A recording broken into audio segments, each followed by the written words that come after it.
नमस्कार, मंडल news bulletin में आपका स्वागत है। आइए पेश करते हैं आज के कुछ प्रमुख व मुख्य समाचार। अब तक यदि आपने मंडल न्यूज के इस चैनल को लाइक व सब्सक्राइब नहीं किया है तो जल्द से जल्द इस चैनल को लाइक व सब्सक्राइब जरूर कर दें।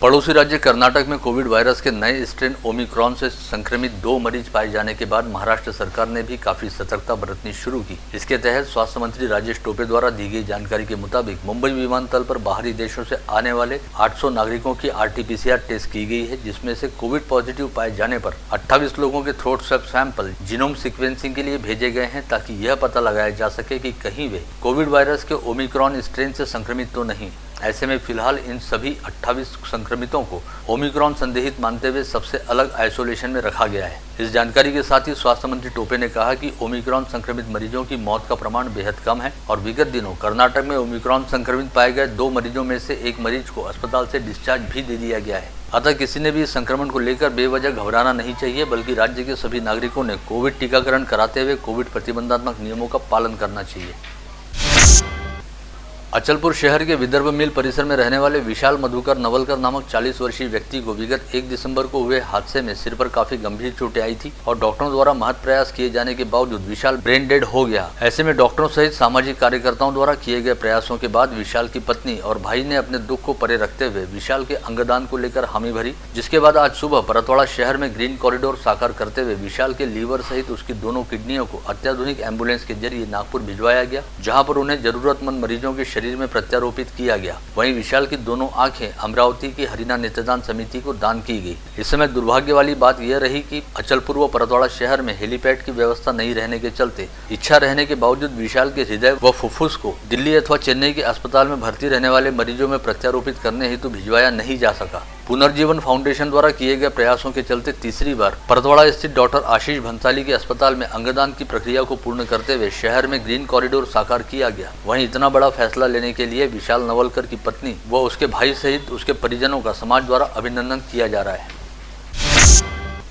राज्य निर्वाचन आयोग के निर्देश पर अमरावती महानगर पालिका प्रशासन को बेहद गोपनीय तरीके से अमरावती मनपा क्षेत्र में नई प्रभाग रचना का प्रारूप तैयार करना था और 30 नवंबर से पहले इस गोपनीय रिपोर्ट को राज्य निर्वाचन आयोग के पास सीलबंद पेन ड्राइव के जरिए पेश करना था। किंतु 30 नवंबर की दोपहर में ही मनपा की ओर से प्रभाग रचना को लेकर तैयार किए गए कच्चे प्रारूप की रिपोर्ट लीक हो गई और मंडल न्यूज के पास प्रभाग रचना के कच्चे प्रारूप का पूरा ब्यौरा उपलब्ध हो गया, जिसे व्यापक जनहित में और अमरावती शहर की जनता की जानकारी हेतु हमने प्रसारित भी किया, जो कि लोकतंत्र का चौथा मजबूत व विश्वसनीय स्तंभ होने के नाते हमारा अधिकार और कर्तव्य भी है। किंतु मंडल न्यूज द्वारा प्रभाग रचना के प्रारूप की रिपोर्ट और पूरा ब्यौरा प्रसारित किए जाने के बाद स्थानीय प्रशासन सहित राजनीतिक क्षेत्र में जबरदस्त हड़कंप मच गया, जिसकी गूंज मुंबई मंत्रालय और राज्य निर्वाचन आयोग के कार्यालय तक भी पहुंची, जिसके बाद रिपोर्ट लीक होने के मामले को लेकर राज्य निर्वाचन आयोग द्वारा मनपा प्रशासन को कारण बताओ नोटिस जारी की गई। ऐसे में मनपा के स्थानीय अधिकारियों की हालत पतली हो गई है और उन्होंने दैनिक अमरावती मंडल के नाम विभिन्न संदर्भ पत्रों का हवाला देते हुए कारण बताओ नोटिस जारी की है, जिसे उल्टा चोर कोतवाल को डांटे कहा जा सकता है। और कुल मिलाकर मनपा अधिकारियों की स्थिति खिसियानी बिल्ली खंबा नोचे वाली हो गई है। सबसे खास बात यह रही कि मनपा प्रशासन द्वारा आज शुक्रवार 3 दिसंबर की दोपहर 2 बजे ही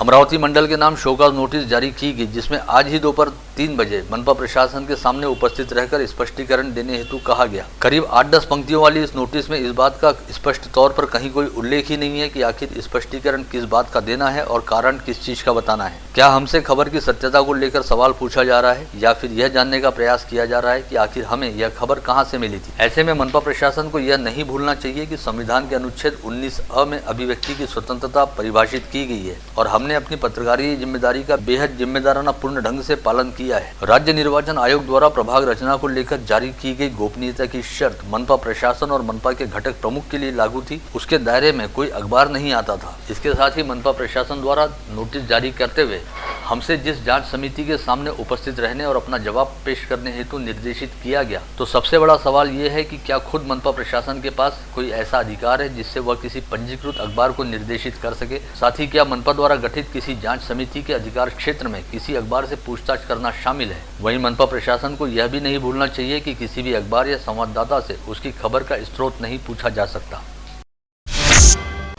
वहीं दूसरी ओर बडनेरा निर्वाचन क्षेत्र के विधायक रवि राणा ने इस मामले को लेकर राज्य के मुख्य निर्वाचन आयुक्त यूपीएस मदान से मुंबई में मुलाकात करते हुए कहा कि अमरावती मनपा के आयुक्त प्रशांत रोडे ने कुछ विशिष्ट राजनीतिक दलों व लोगों को फायदा पहुंचाने हेतु प्रभाग रचना के कच्चे प्रारूप के लिए राज्य निर्वाचन आयोग द्वारा तैयार की गई नियमावली का पालन करने की बजाय मनमाने तरीके से प्रभाग रचना का प्रारूप तैयार किया है। साथ ही ऐसा करते समय मनपा प्रशासन द्वारा गोपनीयता का भी भंग किया गया है। अतः इस प्रभाग रचना को रद्द करते हुए नए सिरे से प्रभाग रचना तैयार की जाए और संबंधित अधिकारियों के खिलाफ कार्रवाई की जाए।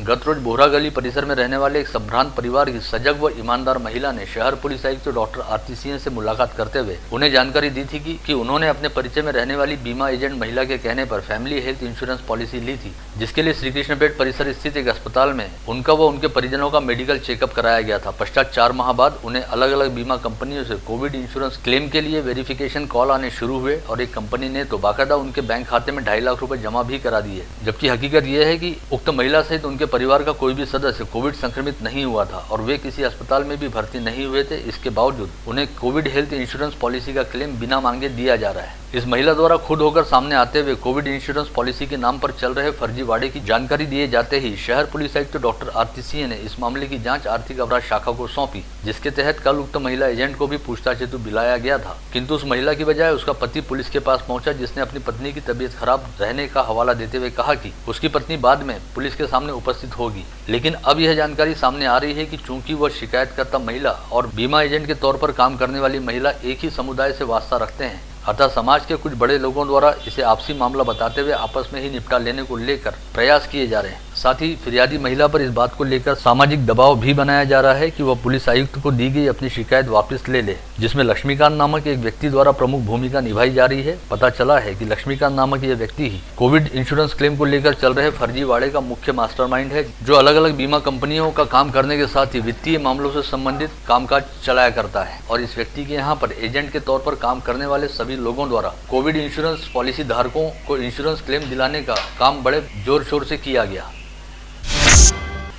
आर्थिक अपराध से संबंधित इस धोखाधड़ी व जालसाजी के मामले में जहां एक और फिरियादी महिला पर अपनी शिकायत वापस लेने हेतु खुद उसके ही समाज के लोगों द्वारा जबरदस्त दबाव बनाया जा रहा है, वहीं दूसरी ओर इस संदर्भ में शहर के एक वरिष्ठ पुलिस अधिकारी का कहना है कि अब चूंकि यह मामला उजागर होकर सामने आ चुका है और इसके तथ्य भी पुलिस के सामने आ चुके हैं, ऐसे में शिकायत वापस लेना खुद शिकायतकर्ता के लिए काफी नुकसानदेह और भारी साबित हो सकता है, क्योंकि उस स्थिति में भी पुलिस द्वारा सुओ मोटो यानी स्वसंज्ञान लेकर इस मामले की जाँच की जाएगी। इस अधिकारी के मुताबिक यदि शिकायतकर्ता द्वारा अपने कदम वापस भी खींच लिए जाते हैं तो भी अब पुलिस के पास पूरे तथ्य हैं, जिनके आधार पर मामले की जांच की जाएगी। जिले के सांसद नवनीत राणा ने संसद के शीत सत्र दौरान लोकसभा की कार्रवाई में हिस्सा लेते हुए कहा कि कोविड संक्रमण काल के दौरान अपनी जान की परवाह किए बिना मरीजों की देखभाल करने वाले ठेका नियुक्त डॉक्टर, नर्स, वार्ड बॉय व सफाई कर्मचारी जैसे सभी स्वास्थ्य कर्मचारियों को स्थायी तौर पर सरकारी सेवा में शामिल किया जाए। मुंबई स्थित सिटी कोऑपरेटिव बैंक में हुए घोटाले को लेकर अमरावती के पूर्व सांसद व शिवसेना नेता आनंदराव अडसुल को मुंबई हाईकोर्ट से आज कोई राहत नहीं मिली और हाईकोर्ट ने उनकी गिरफ्तारी पूर्व जमानत याचिका को खारिज कर दिया। वहीं इससे पहले मुंबई की विशेष पीएमएलए अदालत ने भी पूर्व सांसद अडसुल की जमानत याचिका को खारिज कर दिया था। पूर्व सांसद आनंदराव अडसुल के सिटी सहकारी बैंक के अध्यक्ष पद पर रहते समय खाता धारकों की रकम गैर कानूनी रूप से निर्माण व्यवसायियों को दी गई, जिसमें करीब 900 करोड़ रुपए की आर्थिक गड़बड़ी हुई। ऐसी शिकायत विधायक रवि राणा द्वारा ईडी के पास दर्ज कराई गई थी, जिसके बाद ईडी द्वारा अडसुल को जांच व पूछताछ के लिए बुलाया गया था। साथ ही उनके घर व कार्यालय पर छापे भी मारे गए थे। राज्य परिवहन निगम को सरकारी सेवा में शामिल किए जाने की मांग को लेकर विगत 3 सप्ताह से समूचे राज्य में एसटी कर्मचारी लगातार हड़ताल पर हैं, जिनमें अमरावती जिले के 8 अगारों के एसटी कर्मचारियों का भी समावेश है। वहीं सरकार ने इस मामले का हल निकालने हेतु और हड़ताल को कम करने हेतु एसटी कर्मियों को भारी भरकम वेतन वृद्धि का पर्याय उपलब्ध कराया, जिसके बाद अमरावती विभाग के 2441 एसटी कर्मियों में से केवल 296 कर्मचारियों ने ही इस वेतन वृद्धि को स्वीकार करते हुए काम पर लौटने की तैयारी दर्शाई। वहीं 2150 कर्मचारियों ने वेतन वृद्धि को नकार दिया और वे अब भी एसटी महामंडल को सरकारी सेवा में शामिल किए जाने की मांग को लेकर हड़ताल पर अड़े हुए हैं। ऐसे में जिले के 8 अगारों में 367 बसों के पहिए अब भी जगह पर रुके हुए हैं, क्योंकि हड़ताली कर्मचारियों में अधिकांश एसटी बस चालक व वाहकों का समावेश है।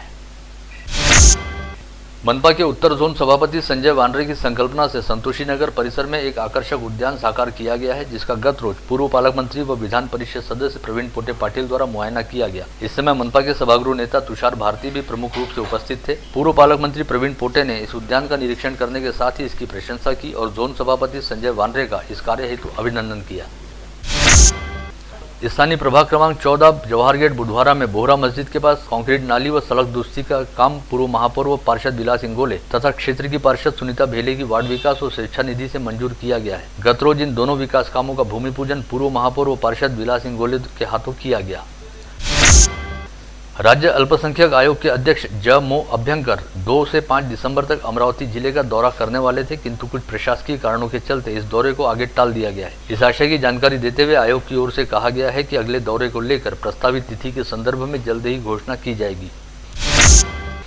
स्थानीय राजापेट परिसर स्थित शिवसेना भवन में पार्टी के जिला संपर्क प्रमुख दिलीप जाधव तथा शिवसेना के महानगर प्रमुख पराग गुर्दे की उपस्थिति में पार्टी के मौजूदा व पूर्व पार्षदों तथा वर्ष 2017 के चुनाव में प्रत्याशी रहने वाले उम्मीदवारों की एक बैठक बुलाई गई, जिसमें मनपा के आगामी चुनाव को लेकर विचार मंथन किया गया।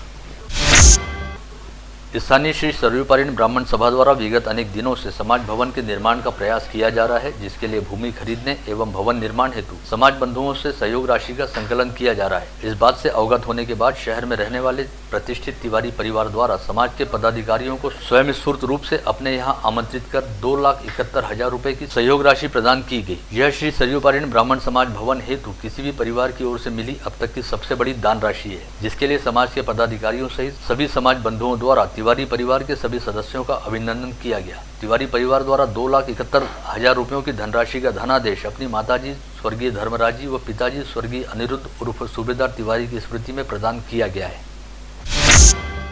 आगामी 6 दिसंबर को डॉक्टर बाबा साहब आम्बेडकर महापरिनिर्वाण दिवस पर दादर स्थित चैत्य भूमि पर जाने वाले अनुयायियों पर किसी तरह का कोई प्रतिबंध न लगाया जाए, इस आशय की मांग ऑल इंडिया पैंथर सेना द्वारा राज्य के मुख्यमंत्री उद्धव ठाकरे सहित उप मुख्यमंत्री अजित पवार व जिले की पालक मंत्री यशोमती ठाकुर से की गई। साथ ही इस मांग को लेकर ऑल इंडिया पैंथर सेना द्वारा जिलाधीश को निवेदन भी सौंपा गया।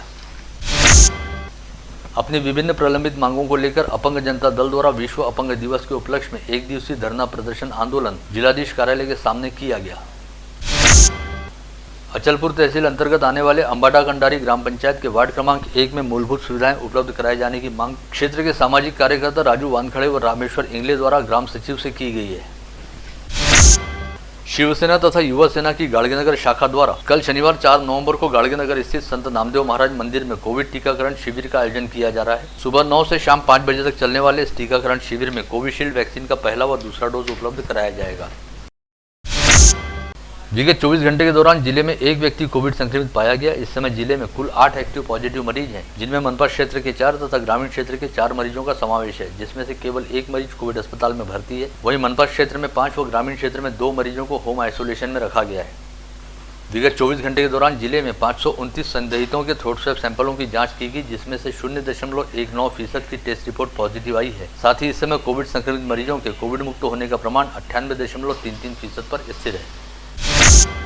किसी भी मुसीबत अथवा आपत्ति में फंसे लोगों तक तत्काल मदद पहुंचाने के लिए पुलिस महकमे द्वारा डायल 112 सेवा शुरू की गई है। इस सेवा को अमरावती शहर में बेहतर प्रतिसाद मिल रहा है। यही वजह है कि समूचे राज्य में अमरावती शहर की डायल 112 सेवा को दूसरा स्थान प्राप्त हुआ है। यह उपलब्धि हासिल होने पर शहर पुलिस आयुक्त डॉक्टर आरती सिंह ने डायल 112 की बेहतर सेवाएं देने वाले पुलिस कर्मियों का अभिनंदन किया है।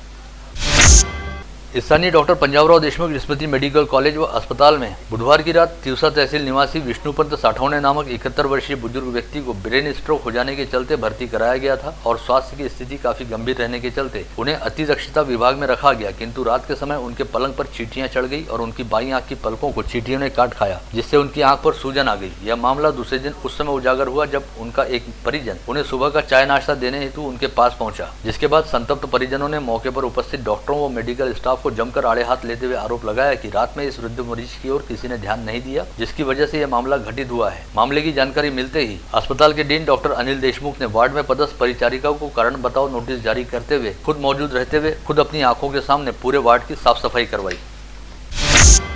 यवतमाल जिले के पिंपलगांव निवासी पूर्व उप सरपंच विवेक ठाकरे, अमोल गाडेकर व पंकज उइके नामक अपने दो दोस्तों के साथ हमेशा की तरह मॉर्निंग वॉक करने के लिए बाबुलगांव रोड की ओर निकले थे और आष्टी फाटे के पास हमेशा की तरह व्यायाम कर रहे थे। इसी दौरान पंकज उइके कुछ ही दूरी पर दीर्घ शंका से निवृत्त होने के लिए चला गया। वहीं दूसरी ओर कलम से बाबुलगांव की ओर आ रहे एक अज्ञात 4 पहिया वाहन ने रास्ते के किनारे व्यायाम कर रहे अमोल गाडेकर व विवेक ठाकरे को टक्कर मारकर कुचल दिया। इस हादसे में बुरी तरह से घायल हो जाने के चलते दोनों की मौत हो गई। यह हादसा गुरुवार की सुबह 6 बजे घटित हुआ। शहर पुलिस आयुक्त के विशेष पथक ने गाड़गेनगर, वलगांव तथा नागपुरी गेट थाना क्षेत्र में चल रहे वर्ली मटका अड्डों पर कार्रवाई करते हुए गाड़गेनगर से 3, वलगांव थाना क्षेत्र से 7 और नागपुरी गेट थाना परिसर से 5 लोगों को गिरफ्तार किया है। शहर पुलिस की स्थानीय अपराध शाखा की टीम ने आयुक्तालय क्षेत्र में गश्त लगाने के दौरान 2 अलग-अलग जगहों पर कार्रवाई करते हुए 62,000 रुपये मूल्य की अवैध शराब बरामद की। यह कार्रवाई कोल्हापुरी गेट थाना क्षेत्र सहित राजापेट पुलिस थाना क्षेत्र में की गई। ग्रामीण अपराध शाखा की टीम ने लोनी टाकली परिसर में रहने वाले आकाश गायगोले व उसके भाई अंकुश गायगोले को बकरी चोरी के मामले में हिरासत में लिया। इन दोनों ने ग्रामीण क्षेत्र के कई इलाकों से बकरियां चुराकर ले जाने की बात भी पुलिस पूछताछ के दौरान कबूल की। आप देख रहे थे मंडल न्यूज बुलेटिन। हमारे चैनल को लाइक करें, शेयर करें और हाँ, सब्सक्राइब करना ना भूलें। कल होगी आपसे फिर मुलाकात, तब तक के लिए धन्यवाद।